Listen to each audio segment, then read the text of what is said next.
Assalamualaikum warahmatullahi wabarakatuh. Apa kabar anak-anak semua?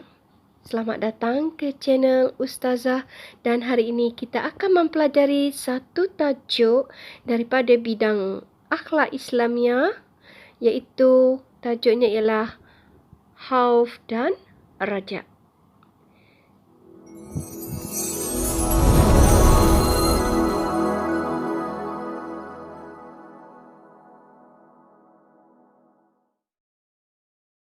Sebelum kita teruskan pembelajaran kita untuk kali ini, kita lihat dahulu apakah objektif pembelajaran kita.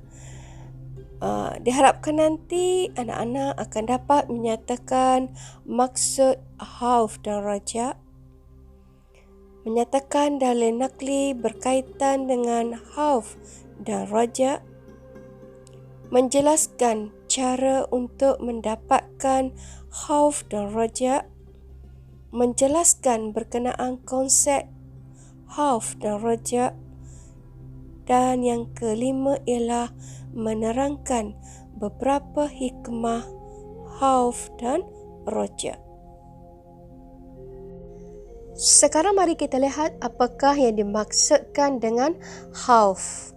Khauf dari segi bahasa bermaksud takut, dan dari segi istilah ialah takut kepada kemurkaan dan azab Allah Subhanahu wa taala dengan menjauhi segala larangannya. Ataupun dengan kata lain, khauf ialah kita takut kepada Allah, takut kepada Tuhan pencipta manusia, pemilik alam semesta yang memberikan rezeki kepada makhluknya dan menciptakan syurga dan neraka dan sebagainya. Jadi, tidak ada rasa takut yang paling agung dan yang paling mulia daripada rasa takut kepada pencipta, iaitu Allah Subhanahu wa taala. Seterusnya murid-murid semua, mari kita lihat dalil nakli yang berkaitan dengan khauf ini. Sebagaimana firman Allah Subhanahu wa taala dalam surah Ali Imran ayat 175. A'udzubillahi minasyaitonirrajim. Bismillahirrahmanirrahim. Wala takhafuhum wa khafuni in kuntum mu'minin.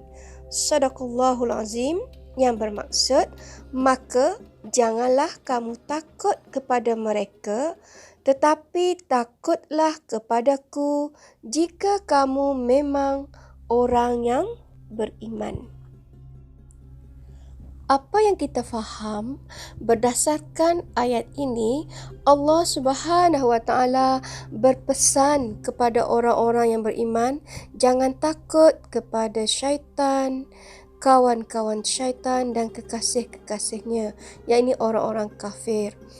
Dan Allah telah menegaskan di dalam ayat ini, takutlah kepadaku, wa khafun, maknanya takutlah kepada aku. Jadi kita haruslah menanamkan perasaan takut kita hanya kepada Allah Subhanahu wa taala sahaja. Allah juga mengingatkan kita manusia agar tidak takut kepada sesama manusia, kerana rasa takut itu hanya untuk Allah sahaja. Anak-anak pelajar yang dikasihi, di sini Ustazah bawakan beberapa cara untuk kita mendapatkan khauf ataupun rasa takut kepada Allah Subhanahu wa taala. Yang pertama ialah bergaul dengan ulama dan para solihin. Dalam Islam juga kita digalakkan untuk memilih kawan ataupun rakan-rakan yang baik. Sebab kita tahu apabila kita berkawan atau bergaul dengan orang-orang yang baik, sekurang-kurangnya dapat memberikan kesan yang baik kepada diri kita. Umpama kata pepatah, kita hendaklah memilih kawan yang baik itu seperti haruman kasturi. Sekurang-kurangnya haruman itu akan terlekat juga kepada diri kita. Begitu juga kalau kita memilih kawan-kawan yang tidak baik seperti percikan api. Seperti api.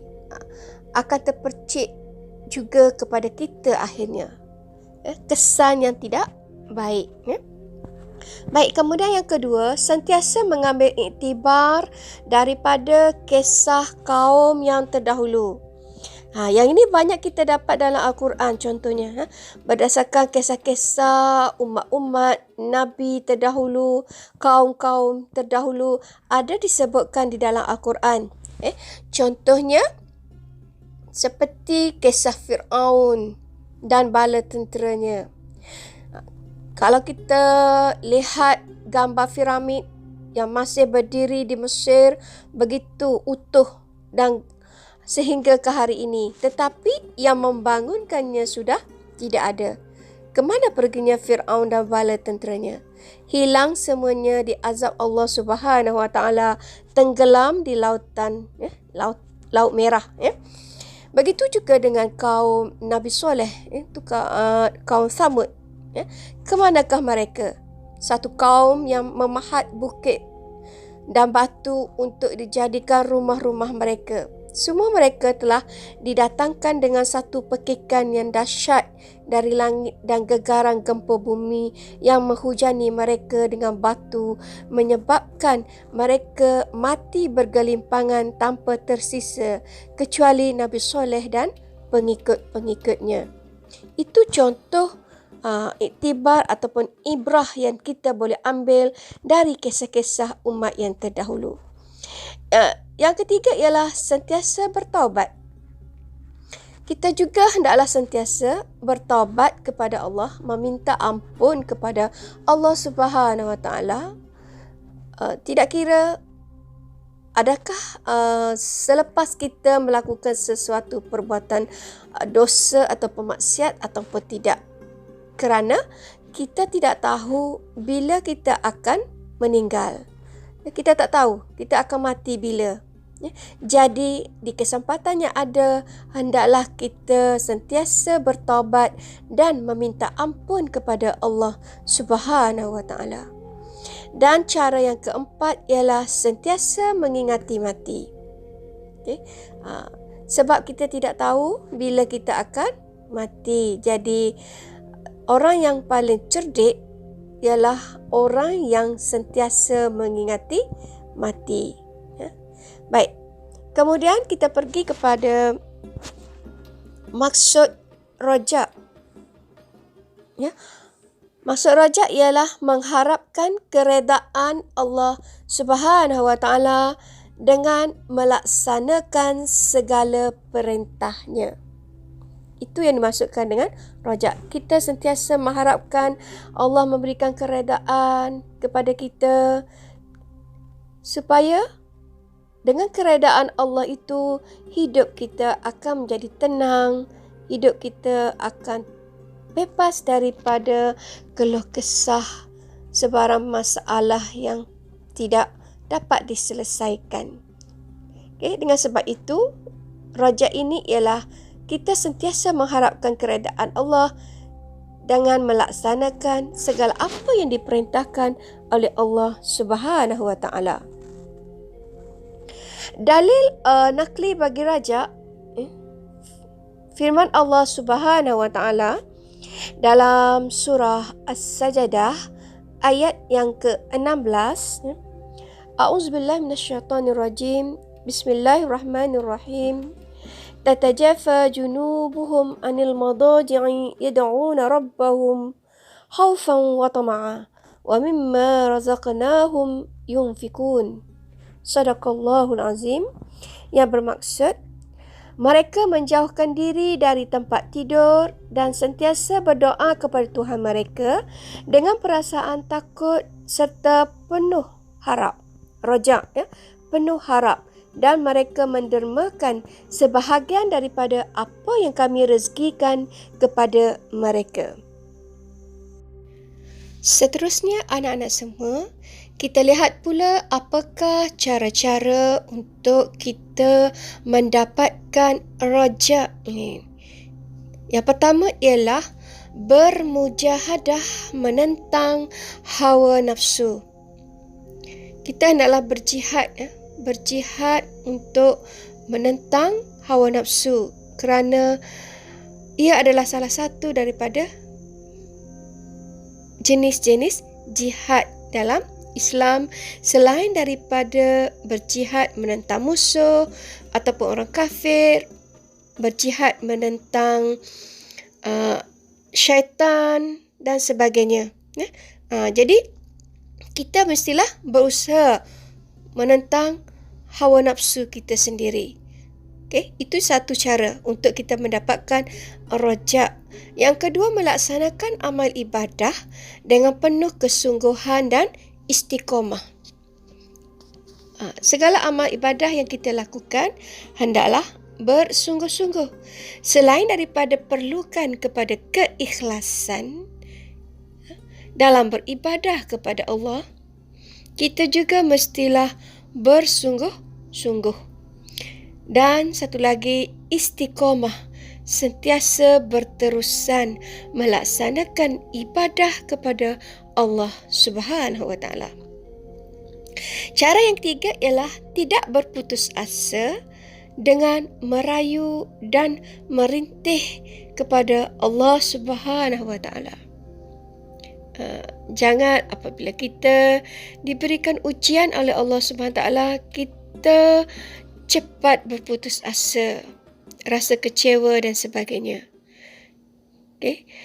Tapi sebaliknya, kita mesti ada dalam diri kita, tanamkan dalam diri kita sifat tidak mudah berputus asa dan sentiasa merayu dan merintih, memohon kepada Allah Subhanahu wa taala. Di sini juga Ustazah bawakan dua contoh daripada Rasulullah yang berkaitan dengan sifat khauf dan rojak ini. Baiklah, contoh yang pertama ialah di mana kisah berkaitan dengan sifat khauf ataupun rasa takut Rasulullah SAW kepada Allah Subhanahu Wa Taala. Rasulullah SAW mendirikan salat sunat gerhana matahari dengan khusyuk. Pada sujud terakhirnya, baginda menangis kerana berasa takut pada Allah Subhanahu Wa Taala yang menurunkan azab. Lalu baginda sallallahu alaihi wasallam merintih dengan bersabda, "Wahai Tuhanku, bukankah engkau telah berjanji kepadaku tidak akan mengazab mereka ketika aku ada bersama-sama mereka? Tuhanku, bukankah engkau telah berjanji kepadaku untuk tidak mengazab mereka apabila mereka memohon ampun? Sekarang mereka sedang memohon ampun kepadamu." Itu contoh. Contoh Rasulullah tentang sifat khauf. Memohon kepada Allah, merintih kepada Allah Subhanahu Wa Taala. Dari sini kita nampak begitu kasih sayang Rasulullah SAW kepada umatnya. Tak nak umatnya diazab, tak nak umatnya disiksa. Begitu sayangnya Rasulullah kepada umat-umatnya. Sampaikan sewaktu akhir hayat baginda pun, baginda menyebut ummati, ummati, ummati. Sampai 3 kali sebut umatku, umatku, umatku. Itu adalah di antara contoh kasih sayang Rasulullah kepada kita. Baik, kemudian contoh yang kedua ialah di mana Rasulullah SAW menziarahi seorang lelaki yang sedang terlantar sakit. Baginda bertanya tentang perasaannya ketika itu. Lelaki itu memberitahu baginda bahawa dia sangat mengharapkan rahmat Allah Subhanahu Wa Taala dan merasa sangat takut akan dosa-dosa yang pernah dilakukannya. Lalu baginda bersabda yang bermaksud tidak berhimpun kedua-duanya. Kedua-duanya di sini maksudnya khauf dan roja dalam hati seseorang hamba Allah ketika itu, melainkan Allah Subhanahu Wa Taala memberikan apa yang diharapkannya dan menyelamatkannya daripada apa-apa yang ditakutinya. Anak-anak semua, sekarang mari kita lihat konsep khauf dan roja. Yang pertama ialah merasa takut kepada Allah Subhanahu Wa Taala hendaklah diiringi yang selari dengan syarak. Kalau kita takut kepada Allah, biarlah apa-apa tindakan kita sesuai dan selari dengan syarak. Maksudnya, kalau takut kepada kemurkaan Allah, takut dengan azab Allah, janganlah kita buat apa yang dilarang oleh Allah. Jangan kita buat apa yang tidak disukai oleh Allah. Itu maksudnya. Yang kedua, seseorang yang mengharapkan keredaan Allah Subhanahu Wa Taala hendaklah melakukan amal ibadah dan menjauhi perbuatan maksiat. Macam kita lah. Kalau kita nak mak ayah kita suka kepada kita, nak mak ayah kita sayang kepada kita, janganlah kita buat benda yang dia tidak suka. Begitu juga dengan Allah Subhanahu Wa Taala. Kalau kita nakkan keredaan Allah, kita nak keberkatan hidup kita, kita nak hidup kita ini dalam keadaan senang, tenang dan sebagainya, di bawah lindungan Allah, di bawah kasih sayang Allah, maka hendaklah kita melaksanakan amal ibadah yang diperintahkan oleh Allah Subhanahu Wa Taala dan menjauhi perbuatan maksiat dan apa-apa dosa. Yang ketiga, ganjaran syurga dapat menjadi motivasi untuk seseorang itu mendekatkan diri kepada Allah Subhanahu Wa Taala. Ganjaran syurga. Semua kita berhajat, berangan-angan dan bercita-cita untuk memasuki syurga Allah Subhanahu Wa Taala. Jadi, kita tahu apabila kita melakukan amal ibadat, kita akan mendapat pahala dan kita akan dijanjikan dengan ganjaran syurga oleh Allah Subhanahu Wa Taala. Itu dapat menjadi satu motivasi ataupun perangsang untuk kita menjadi semangat untuk kita lebih mendekatkan diri kita lagi kepada Allah Subhanahu Wa Taala. Yang keempat, perasaan khauf terhadap balasan neraka akan menjadi benteng daripada keinginan untuk melakukan maksiat. Siapa bila sebut neraka, tak ada pun yang nak masuk dalam neraka. Jadi, ia jadi sebagai satu benteng daripada kita berhajat untuk melakukan sebarang maksiat yang tidak disukai oleh Allah SWT. Yang kelima, perasaan raja akan mendorong seseorang untuk berlomba-lomba melakukan ibadah tanpa putus asa terhadap rahmat Allah Subhanahu Wa Taala. Dan yang keenam, khauf dan raja hendaklah berpaksikan husnuzon kepada Allah Subhanahu Wa Taala. Kita kena sentiasa bersangka baik dengan Allah Subhanahu Wa Taala. Maksudnya, apabila kita diberikan ujian oleh Allah SWT, jangan kita bersangka bahawa Allah sudah tidak sayang kepada kita ataupun Allah sudah tidak berlaku adil kepada kita. Cuba elakkan daripada bersangka tidak baik. Jadi, mesti hendak berpaksikan husnuzon, bersangka baik kepada Allah Subhanahu Wa Taala. Dan akhir sekali ialah hikmah khauf dan raja. Baik, yang pertama ialah melahirkan insan yang sentiasa mengingati Allah Subhanahu Wa Taala dalam setiap keadaan. Yang kedua, melahirkan insan yang bersungguh-sungguh dalam setiap pekerjaan kerana yakin Allah Subhanahu Wa Taala melihat dan menilai setiap perbuatannya.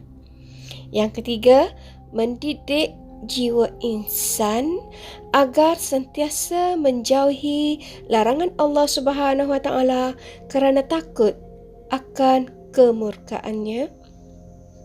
Yang keempat, melahirkan insan yang sentiasa merasa gembira melakukan kebaikan supaya mendapat kemanisan iman.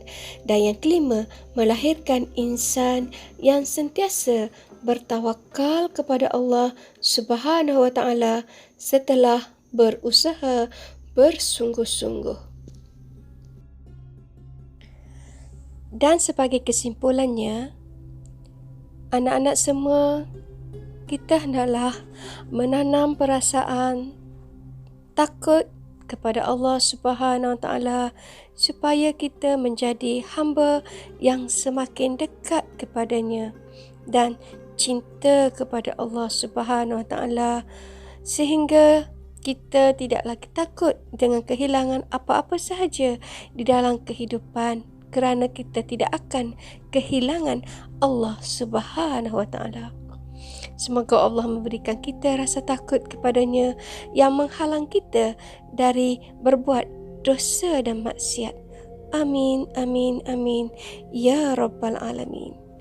Semakin mendalam iman akan semakin mendalam rasa takut kepada Allah. Semakin bertambah ilmu akan semakin bertambah takut kepada Allah Subhanahu Wa Taala. Semakin mengenal Allah, nescaya akan semakin kukuh rasa takut kepadanya. Jadi, sesiapa yang takut kepada Allah, maka Allah akan membuat seluruh makhluk segan kepadanya. Dan sesiapa yang tidak takut kepada Allah, maka Allah akan membuatnya takut kepada sesiapa saja, bahkan terhadap bayangannya sendiri. Sekian, wabillahi taufiq wa hidayah. Assalamualaikum warahmatullahi wabarakatuh.